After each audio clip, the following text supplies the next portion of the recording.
রাষ্ট্রীয় শোক প্রত্যাখ্যান করে মুখে চোখে লাল কাপড় বাঁধার কর্মসূচি ঘোষণা করে বৈষম্য বিরোধী ছাত্র আন্দোলন।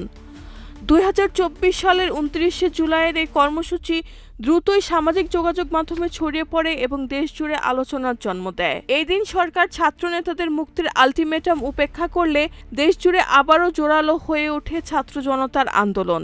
আন্দোলনের সমন্বয়ক মাহিন সরকার ঘোষণা দেন, রাষ্ট্রীয় শোক প্রত্যাখ্যান করে ৩০ জুলাই মুখে ও চোখে লাল কাপড় বেঁধে ছবি তুলে অনলাইনে ব্যাপকভাবে ছড়িয়ে দেওয়ার কর্মসূচি পালন করা হবে।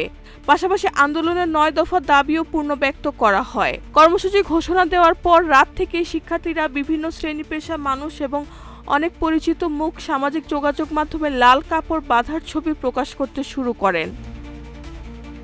এদিকে সরকার ৩০ জুলাইকে সহিংসতায় নিহতদের স্মরণে রাষ্ট্রীয় শোক দিবস ঘোষণা করে। তবে সেই সিদ্ধান্ত প্রত্যাখ্যান করে আন্দোলনকারীরা বিক্ষোভ চালিয়ে যান। ঢাকাসহ দেশের বিভিন্ন স্থানে শিক্ষার্থীরা রাস্তায় নেমে প্রতিবাদ জানান। আইনশৃঙ্খলা বাহিনীর ধাওয়া, লাঠিচার্জ ও আটকের ঘটনাও ঘটে। একই দিনে ডিবি হেফাজতে থাকা সমন্বয়কদের দেখতে যান তাদের স্বজনরা। তারা গণমাধ্যমকে জানান, সমন্বয়করা সুস্থ আছেন এবং তাদের সঙ্গে ভালো আচরণ করা হয়েছে।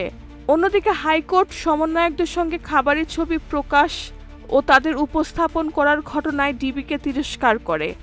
বিশ্ববিদ্যালয় শিক্ষকরা গণগ্রেফতার বন্ধ ও আটক শিক্ষার্থীদের মুক্তির দাবিতে কর্মসূচি পালন করেন। ২৯ জুলাই ঘটনা প্রবাহ আন্দোলনের মোড় ঘুরিয়ে দেয়। একদিকে রাজপথে বিক্ষোভ, অন্যদিকে অনলাইনে লাল কাপড় বাঁধা প্রতিবাদের প্রতীক। দুই মাধ্যমেই আন্দোলনের নতুন গতি লাভ করে।